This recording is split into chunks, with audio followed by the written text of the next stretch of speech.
Hi guys, welcome back to my channel. ꯃꯌꯥꯝ ꯉꯁꯤꯁꯦ ꯑꯩ ꯄꯥꯟ ꯏꯔꯣꯝꯕ ꯊꯥꯡꯖꯤꯡ ꯃꯔꯣꯏ ꯃꯄꯥꯡ ꯊꯥꯛꯑꯒ ꯑꯗꯨꯒ ꯑꯃꯅ ꯈꯥꯖꯤꯡ ꯀꯥꯡꯍꯧ ꯉꯧꯔꯛꯀꯗꯣꯏꯅꯦ.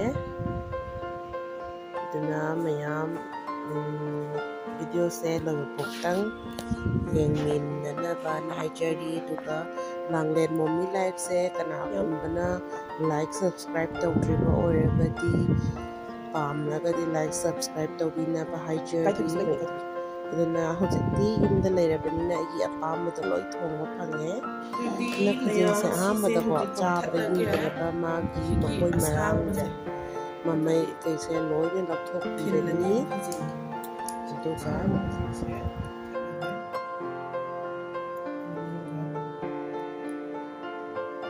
ꯌꯨꯝꯗ ꯂꯩꯕꯒꯤ ꯅꯨꯡꯉꯥꯏꯕ ꯍꯥꯏꯔꯒꯅ ꯁꯥꯕꯁꯨ ꯌꯥꯝꯅ ꯁꯥꯗꯦ.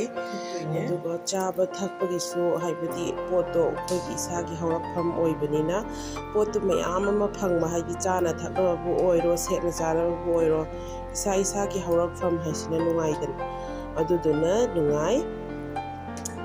ꯑꯗꯨꯒ ꯃꯁꯤ ꯆꯥꯝꯊꯣꯛꯄ ꯂꯣꯏꯔꯒ ꯁꯤꯗ ꯗ꯭ꯔꯥꯏ ꯑꯣꯏꯅ ꯀꯩꯅꯣ ꯇꯧꯗꯣꯏꯅꯦꯕ, ꯗ꯭ꯔꯥꯏ ꯔꯣꯁ ꯇꯧꯗꯣꯏꯅꯦ.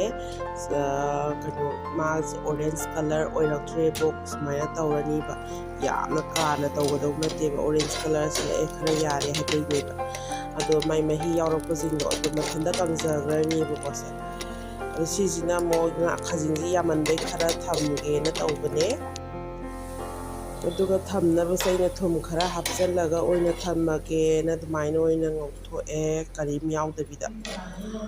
ꯑꯗꯨꯅꯦ. ꯑꯗꯨꯒ ꯈꯥꯖꯤꯡ ꯀꯥꯡꯍꯧꯁꯦ ꯀꯨꯏꯔꯦ ꯆꯥꯈꯤꯗꯕ, ꯀꯨꯏꯔꯦ, ꯌꯥꯝ ꯀꯨꯏꯔꯦ.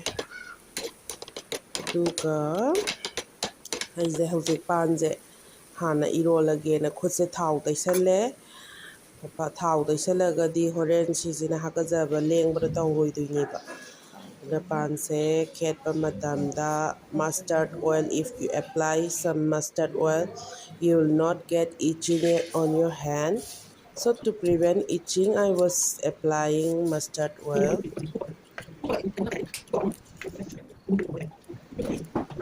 ꯑꯗꯨꯒ ꯁꯤ ꯄꯥꯟ ꯏꯔꯣꯝꯕꯁꯤ ꯉꯁꯤꯁꯦ ꯀꯩꯅꯣꯁꯨ ꯂꯩꯔꯛꯑꯦ, ꯀꯔꯤ ꯏꯁꯤꯡ ꯏꯀꯥꯏꯊꯕꯤꯗꯣ ꯑꯗꯨꯁꯨ ꯂꯩꯔꯛꯑꯦ. ꯄꯥꯟ ꯏꯔꯣꯝꯕꯁꯦ ꯍꯥꯏꯕꯗꯤ ꯃꯨꯈꯤ ꯄꯥꯟ ꯍꯥꯏꯕꯗꯨꯗꯤ ꯅꯠꯇꯕ ꯃꯥꯜꯂꯦꯕ ꯁꯤꯁꯦ. ꯃꯨꯈꯤ ꯄꯥꯟ ꯍꯥꯏꯕꯗꯨꯗꯤ ꯃꯇꯨꯝ ꯃꯇꯨꯝꯒ ꯇꯥꯔꯒ ꯌꯥꯝ ꯍꯥꯎꯕꯅꯦ. ꯑꯗꯨꯏꯁꯨ ꯆꯥꯅꯤꯡꯃꯟꯕꯒꯤ ꯂꯩꯔꯛꯑꯦ. ꯊꯥꯡꯖꯤꯡꯁꯨ ꯂꯩꯔꯛꯑꯦ, ꯏꯀꯥꯏꯊꯕꯤꯁꯨ ꯂꯩꯔꯛꯑꯦ. ꯌꯨꯝꯗ ꯂꯩꯔꯤꯉꯩꯗ ꯑꯃꯨꯛꯇꯪꯗꯤ ꯁꯤ ꯆꯥꯍꯧꯒꯦꯅ. ꯑꯗꯨꯒ ꯑꯩ ꯍꯧꯖꯤꯛ ꯏꯔꯣꯝꯕꯁꯦ ꯃꯅꯨꯡꯗ ꯍꯥꯞꯆꯤꯟꯈ꯭ꯔꯒ ꯐꯨꯠꯆꯟꯈ꯭ꯔꯅꯤꯕ. ꯑꯗꯨꯒ ꯏꯔꯣꯝꯕꯁꯦ ꯐꯨꯠꯂꯤꯉꯩꯗ ꯈꯥꯖꯤꯡ ꯀꯥꯡꯍꯧ ꯑꯃꯨꯛ ꯉꯧꯔꯅꯤ.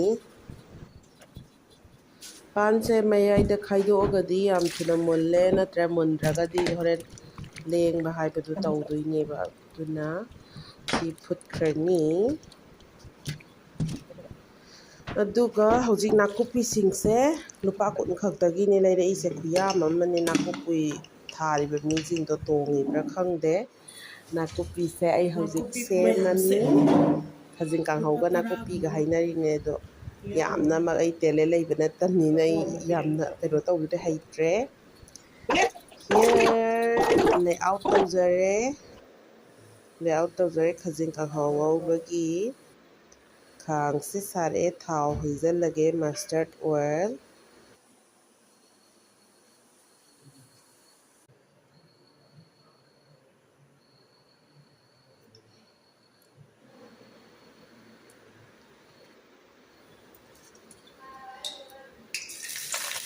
ꯇꯤꯜꯍꯧ ꯆꯅꯝ ꯀꯩꯀꯩꯗꯩ ꯈꯥꯖꯤꯡ ꯀꯥꯡꯍꯧꯁꯦ ꯉꯧꯕ ꯀꯥꯟꯗ ꯅꯥꯀꯨꯞꯄꯤꯁꯦ ꯃꯅꯝ ꯅꯨꯡꯁꯤꯅꯕ ꯑꯩ ꯑꯗꯨꯝ ꯀꯥꯡꯍꯧꯗ ꯍꯥꯞꯄꯦꯕ. ꯁꯤ ꯍꯥꯞꯄꯁꯤꯅ ꯏꯟꯖꯥꯡꯁꯦ ꯑꯗꯨꯝ ꯃꯅꯝ ꯅꯨꯡꯁꯤꯕꯅꯦꯕ. ꯑꯥꯗ ꯂꯩꯕꯗ ꯂꯩꯇꯕꯒꯤ ꯊꯥꯛꯇꯕꯩ ꯋꯥꯅꯤ, ꯊꯥꯛꯅꯤꯡꯉꯤꯅꯤ. ꯑꯗꯨꯅꯤ ꯅꯥꯀꯨꯞꯄꯤꯁꯤꯁꯦ ꯑꯥꯗ ꯆꯥꯔ ꯈꯔ ꯍꯨꯜꯂꯦ ꯊꯥꯏꯌꯦ, ꯑꯗꯨꯕꯨ ꯁꯤꯔꯤ ꯃꯥꯔꯤ ꯇꯧꯋꯦ ꯁꯥꯃꯟꯈꯤꯗꯅ. ꯅꯥꯀꯨꯞꯄꯤꯁꯤꯡꯁꯦ ꯍꯥꯞꯆꯤꯜꯂꯦ, ꯆꯥꯎꯅ ꯑꯣꯏꯅ ꯁꯣꯏꯔꯦ. ꯏꯆꯥ ꯆꯦꯟꯕꯅꯤꯅ ꯊꯕꯛꯁꯦ ꯊꯨꯅꯕ ꯍꯣꯠꯅꯕꯗꯀꯣ ꯀꯨꯞꯅ ꯁꯣꯏꯕꯒꯗꯣ ꯅꯪꯗ꯭ꯔꯦꯕ.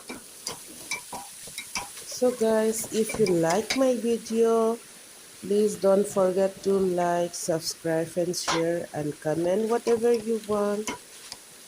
If you love my video,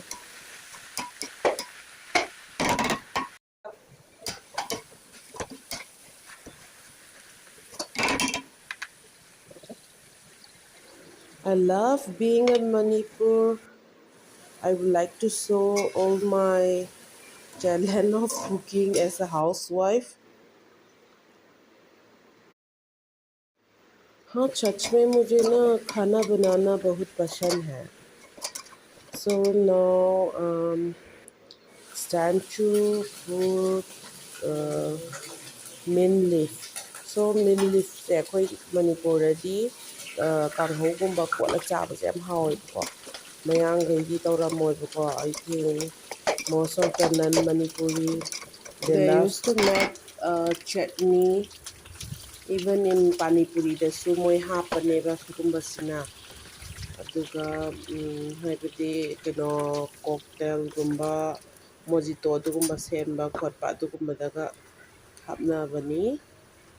ꯑꯗꯨꯅꯦ ꯉꯁꯤꯒꯤꯗꯤ ꯄꯥꯟ ꯏꯔꯣꯝꯕꯁꯨ ꯇꯧꯔꯦ ꯑꯗꯨꯒ ꯁꯤꯒꯤ ꯃꯌꯥꯟꯁꯤꯡꯁꯦ ꯍꯥꯞꯆꯔꯦ. ꯍꯣꯔꯦꯟ ꯁꯤ ꯑꯩ ꯈ꯭ꯋꯥꯏ ꯄꯥꯝꯖꯕ ꯇꯨꯅꯤꯡꯀꯣꯛ ꯃꯔꯥꯁꯦ ꯍꯥꯎꯋꯤ ꯌꯥꯝꯅ. ꯃꯌꯥꯝ ꯌꯦꯡꯕꯤꯕꯒꯤꯗꯃꯛꯇ ꯊꯥꯒꯠꯆꯔꯤ. ꯃꯊꯪꯒꯤ ꯚꯤꯗꯤꯑꯣꯗꯁꯨ ꯅꯨꯡꯉꯥꯏ ꯅꯨꯡꯉꯥꯏꯕ ꯄꯣꯔꯛꯀꯦ. I hope you enjoy my video.